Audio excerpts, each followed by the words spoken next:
दोस्तों, आज मैं आपको जीवित पुत्रिका व्रत की पौराणिक कथा सुनाने जा रही हूँ। जीवित पुत्रिका का व्रत माताएं अपने संतान की लंबी आयु और मंगल कामना के लिए करती हैं। यह व्रत निर्जला किया जाता है और अत्यंत कठिन माना जाता है। इस व्रत को अश्विन माह के कृष्ण पक्ष की अष्टमी तिथि के दिन किया जाता है। व्रत में सुबह सवेरे जल्दी उठ के स्नान आदि से निवृत्त होकर साफ स्वच्छ वस्त्र धारण करें और व्रत करने का संकल्प लें। प्रदोष काल में कुशा से राजा जम्बूद्वाहन की आकृति बनाएं, उनकी विधिवत पूजा करें। चील्हों सियारों की भी पूजा करें। तत्पश्चात श्रद्धापूर्वक भक्ति भावना के साथ कथा का श्रवण करें। ओम नमो भगवते वासुदेवाय। नर और नारायण को सरस्वती देवी तथा वेद व्यास जी को प्रणाम कर जय अर्थात शास्त्र पुराण कहें।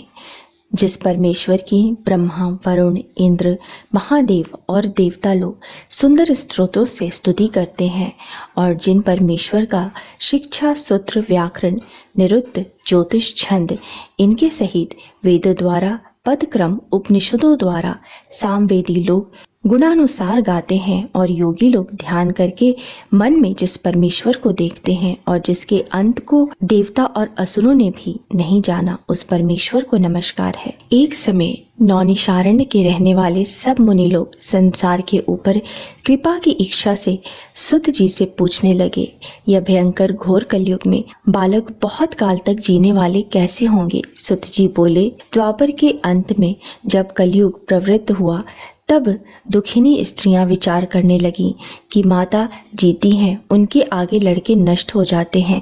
ऐसा निश्चय करके गौतम ऋषि के पास सब मिलकर गईं। सुखपूर्वक महात्मा गौतम एकांत में बैठे थे। उनके आगे स्त्रियां नम्रता पूर्वक खड़ी होकर कहने लगीं, इस भयंकर समय में किस प्रकार से या तप से हम लोगों के लड़के जीवित रहेंगे, ऐसा निश्चय करके हे प्रभु आप ही कहिए। ऐसा उन स्त्रियों का वचन सुनकर गौतम जी कहने लगे, हे स्त्रियों, जैसा मैंने पहले सुना है वैसा आप लोग भी सुनो। महाभारत का युद्ध जब समाप्त हो गया, युधिष्ठिर दुखी हुए। अश्वत्थामा ने उनके पुत्रों को जब मार डाला था, तब उस शोक से घबराई हुई द्रौपदी मरे हुए पुत्रों को देखकर अपनी सखियों के साथ महाराज धौम्य के पास गई। द्रौपदी बोली, हे ब्राह्मण श्रेष्ठ, किस उपाय से पुत्र दीर्घायु जीवी होंगे, ये प्रसन्नता पूर्वक निश्चय करके कहिए। तब धौम्य जी बोले, पहले सतयुग में सत्य बोलने वाले, सच्चाई रखने वाले, सबको समान दृष्टि से देखने वाले, दया से युक्त जम्बूद्वाहन नाम के एक राजा हुए। तब किसी समय अपने ससुराल में जाकर अपनी स्त्री के साथ रहने लगे। उस गांव में आधी रात के समय पुत्र शोक से घबराई हुई पुत्र को पुनः देखने में आशा रहित एक दुखनी करुण भाव से रुदन करने लगी। हाय हाय, मुझ बुढ़ी के आगे जवान पुत्र नष्ट होने जा रहा है। ऐसा उसका रोना सुनकर दया से युक्त राजा का हृदय फट गया। तब राजा वहां जाकर बोला, इनके मरने का कारण कहो। वह बोली, हे राजन, रोज रोज गरुड़ मेरे लड़के को खाता है। वृद्धा का वचन सुनकर दयालु राजा बोला, तू खड़ी रह, तेरे पुत्र की रक्षा के लिए मैं यत्न करूंगा। यूं कहकर राजा भय को छोड़कर खाने के स्थान पर गया। वहां पर गरुड़ जी आकर राजा के शरीर का मांस खाने लगे। बड़े तेजस्वी गरुड़ जी ने बाया अंग जब खा लिया, तब पासा फेरकर राजा ने दूसरा अंग भी दे दिया। उसको देखकर गरुड़ जी ने पूछा, देव योनि में आप कौन हैं? हे वीर, आप मनुष्य नहीं हैं, आपके जन्म और कुल को कहिए। इसके बाद राजा स्वयं पीड़ा से घबराया हुआ बोला, आप अपनी इच्छा पूर्वक भोजन कीजिए, व्यर्थ के प्रश्नों से क्या लाभ। इस वाक्य को सुनकर गरुड़ ने उन्हें खाना छोड़ दिया। फिर आग्रह पूर्वक राजा के जन्म और कुल को पूछने लगा। राजा बोला, मेरी माता रानी शैव्या है और पिता राजा शालिवाहन है। सूर्य वंश में उत्पन्न हुआ मैं राजा जम्बूद्वाहन हूँ। इस दयालुता को देखकर राजा से गरुड़ जल्दी से बोला कि हे महाराज, जो आपके मन में हो सो आप वर मांगिए। राजा बोला, हे गरुड़, आप अगर मुझको वर देना चाहते हैं तो मैं मांगता हूँ कि जिसको आपने पहले आहार बनाया है वे सब जिए और फिर अब आप किसी जीव को न खाएं, यही मेरी प्रार्थना है। और जो जीव उत्पन्न होते हैं वे बहुत काल तक जिए, ऐसा उपाय कीजिए। धौम्य जी बोले, आनंद के साथ वर देकर पक्षियों के राजा गरुड़ स्वयं राजा की इच्छा से अमृत लेने गए और अमृत लगाकर पृथ्वी पर मृत शरीर और हड्डियों पर चारों तरफ से खूब बरसाया। तब वे जो खाए गए मनुष्य थे वे सब गरुड़ की प्रसन्नता से और राजा की कृपा से जी गए। राजा का शरीर पहले से दुगुना सुशोभित हुआ। राजा की दयालुता देखकर गरुड़ जी बोले कि दूसरा वरदान लोक हित की इच्छा में मैं स्वयं देता हूँ। अश्विन माह के कृष्ण पक्ष की अष्टमी बड़ी शुभ है। सप्तमी से रहित वह आज है और तुम प्रजा को जिलाने वाले हो। इस कारण से आज का दिन ज्ञानमय होगा। श्री दुर्गा जी की मूर्ति का बहुत ही भेद है जो तीनों लोकों में पूजनीय है। हे वत्स, आज अमृत के लाने से इस अष्टमी का नाम जीव पुत्रिका हुआ और ये देवी माँ दुर्गा हैं। इस अष्टमी तिथि में जो स्त्रियां जीव पुत्रिका का पूजन करेंगी और कुशा से तुम्हारा रूप बनाकर श्रद्धा और भक्ति से पूजन करेंगी, उनके सौभाग्य की वृद्धि और वंश की वृद्धि निरंतर होती रहेगी। हे महाराज, इसमें कोई संशय नहीं है। सप्तमी से रहित जो अष्टमी है उसमें उपवास करें। जिसमें सूर्य नारायण उदित हो वही अष्टमी है और पारण नवमी के दिन करें। सप्तमी से सहित अष्टमी नहीं करना चाहिए, नहीं तो कोई फल नहीं प्राप्त होता और सौभाग्य भी निश्चय नष्ट हो जाता है। इस प्रकार से गरुड़ जी राजा को वरदान देकर विष्णुपुर बैकुंठ को चले गए। राजा भी अपनी स्त्री के साथ अपने नगर को लौट आए। हे देवी, यह बहुत दुर्लभ व्रत मैंने कहा, जिस व्रत के प्रभाव से लड़के बहुत दिन जीवित रहते हैं।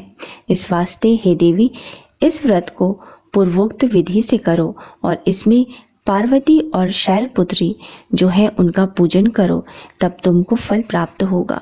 मुनि के वचन को सुनकर द्रौपदी ने बहुत प्रसन्न होकर ग्राम की सब स्त्रियों को बुलाकर इस उत्तम व्रत को किया। गौतम ऋषि बोले, इस व्रत के प्रभाव को सुनकर चीली ने किसी सुंदर सखी सियारिन से कहा। उसने भी इस व्रत को स्वीकार किया। किसी पीपल की औली में रहकर चीली व्रत को करने लगी। उसी पीपल के खोडर में सियारिन भी व्रत को करने लगी। कहीं पर उत्तम ब्राह्मण से इस कथा को सुनकर चीली ने अपनी सखी सियारिन जो कि खोडर में बैठी थी उससे कहा। आधी कथा को सुनकर भूख से दुखी शरीर वाली सियारिन खोडर से निकलकर जल्दी से मुर्दों से भरे हुए शमशान पर गई। वहां जाकर अपनी इच्छा पूर्वक सियारिन ने मांस खाया और चीली ने निर्जल व्रत किया। तब प्रातःकाल हो गया। गौशाला में जाकर सुगंधित युक्त सुंदर जल पिया। वहीं पर स्वस्थ चित्त से नवमी के दिन नवमी में पारण किया। कुछ ही समय बाद दोनों ने अपने शरीर को छोड़ दिया। बाद में कौशलपुर में किसी धनी के घर संयोग से एक ही घर में दोनों का जन्म हुआ। बड़ी बहन सियारिन हुई, छोटी बहन चिल्ही हुई। संपूर्ण लक्षणों से युक्त उसको जाति का स्मरण रहा। बड़ी बहन काशी राज से ब्याही गई, छोटी बहन वहीं काशी राज के मंत्री से ब्याही गई। गहरे पंथ अग्नि के समीप में विधि पूर्वक ब्याह किया गया। पूर्व जन्म के फल से मृगनैनी रानी से जो लड़का उत्पन्न हुए वो सब यमराज के घर चले गए। जाति का स्मरण रखने वाली दीवान जी की स्त्री के 8 पुत्र उत्पन्न हुए। 8 वसुओं की माता की तरह उसको देखकर राजा की स्त्री राजा के आगे ईर्ष्या के साथ बोली, हे नाथ, मेरे वचन को आप पूर्ण करो और जिस रास्ते से मेरे लड़के यमराज के यहाँ गए हैं उसी रास्ते से अगर हमारा जीवन चाहते हो तो मेरी बहन के लड़कों को भी पहुंचा दो। ये सुनकर राजा ने वैसा ही किया। इसके बाद जीवित पुत्रिका ने उनको जिला दिया। एक समय वन में उनके सर काटकर बांस की दौरी में रखकर उसके घर भिजवा दिया। वे सब सर अनेकों रत्नों से युक्त हो गए। बिना चोट के सभी जी गए। उन लड़कों को देखकर राजा की स्त्री बड़े आश्चर्य को प्राप्त हुई। आकर के अपनी बहन से पूछने लगी कि तूने कौन सा ऐसा व्रत किया जिससे तुम्हारे लड़के बार बार मर के भी जीवित हो जाते हैं। दीवान जी की स्त्री बोली, पूर्व जन्म में मैं चिल्ही रही, तू सियारिन रही। जीवित पुत्रिका के व्रत को करते हुए तूने अच्छी तरह व्रत का पालन नहीं किया। उसी दोष से हे बहन तेरे लड़के नहीं जीते हैं।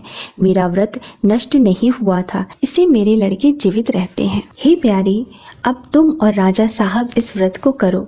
इस व्रत के प्रभाव से तुम्हारे पुत्र जीवित रहेंगे। हे भाग्यवती, मैं सच कहती हूँ। उससे इस व्रत को सुनकर रानी ने भी इस व्रत को किया। उस दिन से राजा जीवित पुत्र हुए और उस रानी के पुत्र भी बड़े सुंदर हुए। इस पृथ्वी पर वे लड़के राजा हुए, बहुत समय तक जीने वाले हुए। सुत जी ऋषियों से बोले, ये मैंने सुंदर व्रत संपूर्ण सौभाग्य को बढ़ाने वाला कहा है। पुत्रों के दीर्घ जीवन की इच्छा रखने वाली स्त्रियां इस व्रत को करें। सब मिलके बोलो, राजा जमूत वाहन की जय, माँ जीवित पुत्रिका की जय। ओम नमो भगवते वासुदेवाय। दोस्तों, उम्मीद है आपको मेरा आज का वीडियो पसंद आया होगा। वीडियो पसंद आया है तो वीडियो को लाइक ज़रूर कर दीजिएगा, परिवारजनों के साथ, दोस्तों के साथ शेयर कीजिएगा और मेरे चैनल को सब्सक्राइब करना मत भूलिएगा। मिलते हैं अगले वीडियो में, तब तक स्वस्थ रहिए, सुरक्षित रहिए और अपना बहुत बहुत ध्यान रखिए। जय माता दी।